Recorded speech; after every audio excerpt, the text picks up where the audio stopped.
If you take down the purchasing power of the US dollar by 75% without a real move in the gold price, you triple the gold price in dollar terms. And that's precisely what I think is going to happen. By the way, I take no particular pleasure in this. The set of circumstances that causes very strong gold rallies are usually very harmful to the rest of one's life and one's portfolio. And my life is quite good.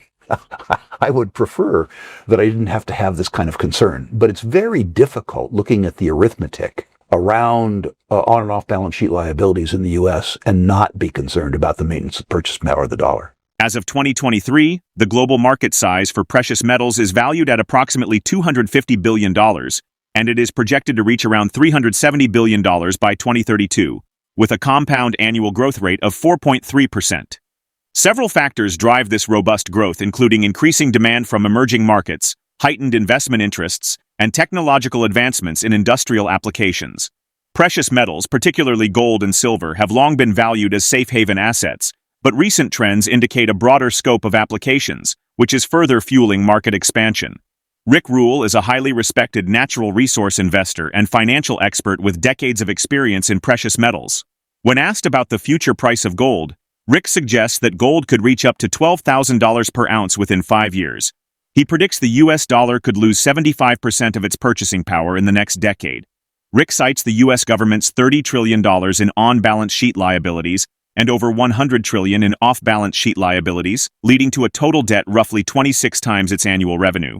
Unlike the 1960s, when foreign governments could exchange their dollars for gold, today's system relies on the continued demand for US debt. As demand for Treasury bonds declines, the US government is forced to print more money to finance its spending, further devaluing the currency. This creates a vicious cycle of rising debt and declining confidence, accelerating the dollar's decline.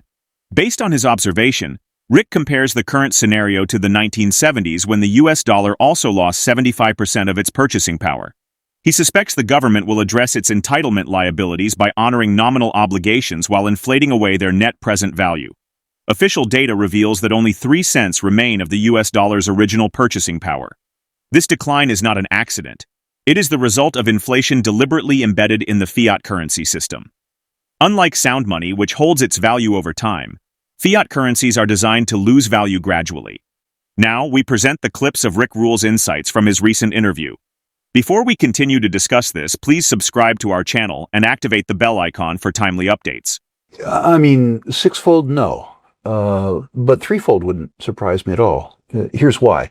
My belief is, over the next 10 years, that the United States dollar will probably lose about 75% of its purchasing power. I say that because the on-balance sheet liabilities of the U.S. government are in excess of $30 trillion net. But more importantly, the off-balance sheet liabilities of the U.S. government, Social Security, Medicare, Medicaid, federal pensions, military pensions, exceed, according to the Congressional Budget Office, $100 trillion.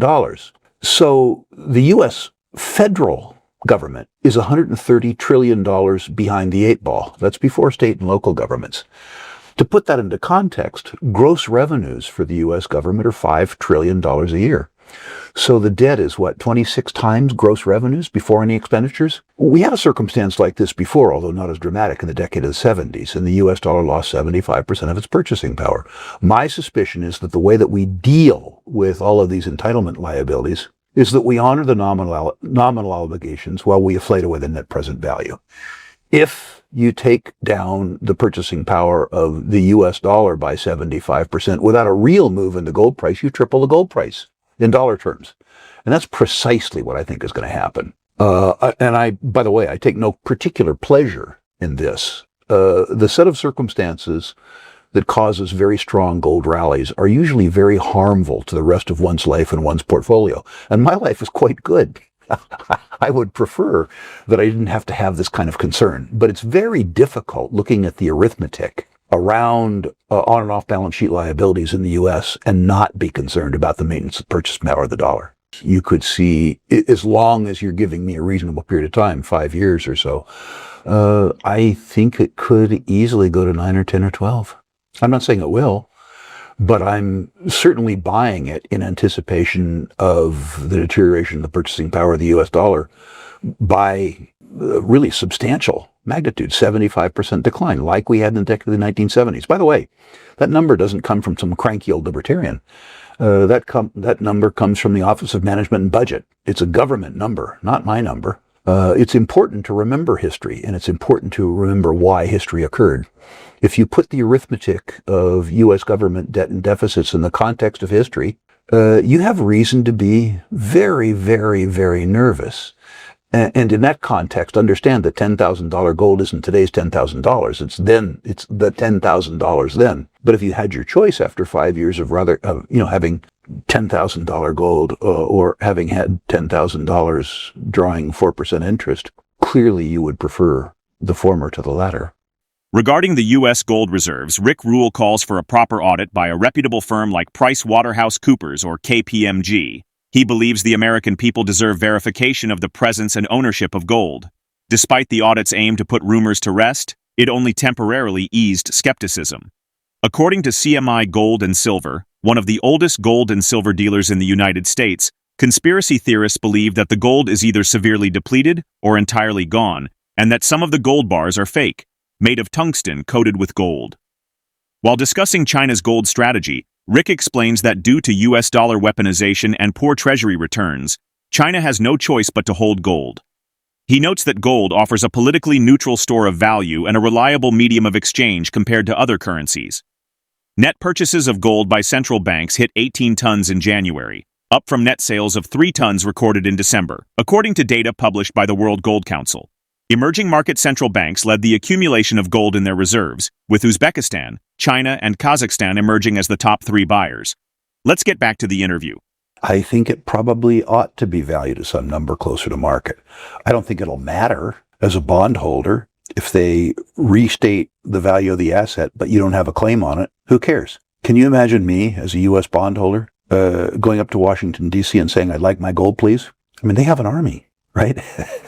And if you think about revaluing the gold in the context of $130 trillion in liabilities, the importance of that gold is, it's a hiccup in a windstorm. It really doesn't matter. I personally believe the gold is there, but I don't want to have to believe. We're sitting in Sprott's office right now. The technology for a gold audit is something that Sprott perfected at the beginning of the Sprott Gold and Silver Trust.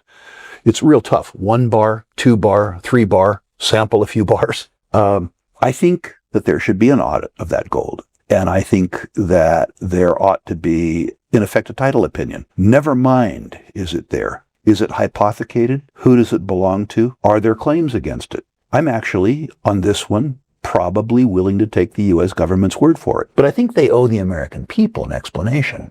There hasn't been an audit of that gold for 40 years. And I don't mean a theatrical audit. I don't mean that Trump and Musk walking through there with a phone, taking a video of the gold and saying, yep, I petted it, it's all there. That's not what I mean. I mean Pricewaterhouse or KPMG auditing that gold the same way that Sprott's gold is audited.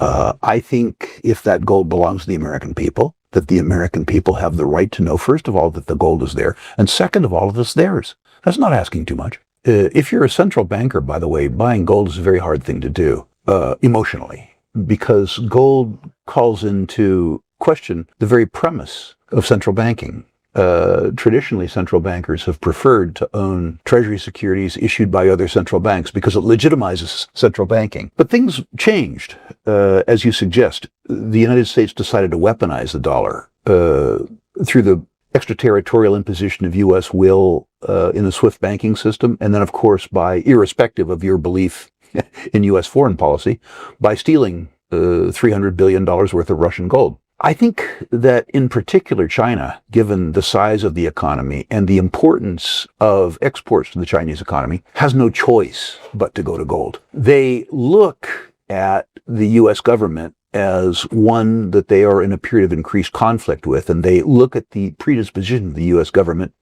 to weaponize the world's reserve currency. And they also look at the U.S. 10-year Treasury paying 4% in a currency where, from their point of view, the purchasing power is declining by 7.5%. And they say, now, wait a minute, we're giving seigniorage to the U.S. government who doesn't like us, and we're losing 350 basis points of real yield a year. This is a bad deal. politically, and it's a lousy deal arithmetically. Against that, you look at any other currency they can trade in. Just how many rubles would the Chinese like, right? The answer is not very many. They're going to go to the BRICS currencies. I mean, none of the underlying currencies behind the BRICS are convertible. Why would the Chinese do that? The truth is now, when China gets rubles, what they do functionally is they turn them into dollars. They have no choice but to hold gold because there isn't another asset class that is simultaneously an asset and a medium of exchange other than gold and the US dollar. And the US dollar has proven itself to be a less reliable store of value and an increasingly politically challenged medium of exchange. Throughout history, gold and silver have maintained their value during economic instability. By holding physical gold and silver, individuals can protect their wealth from inflation, currency devaluation, and the risks associated with digital monetary systems. As global economic uncertainties and U.S. fiscal challenges intensify, RickRule's insights underscore gold's critical role as a hedge against inflation and currency devaluation. Drop your thoughts in the comment section below.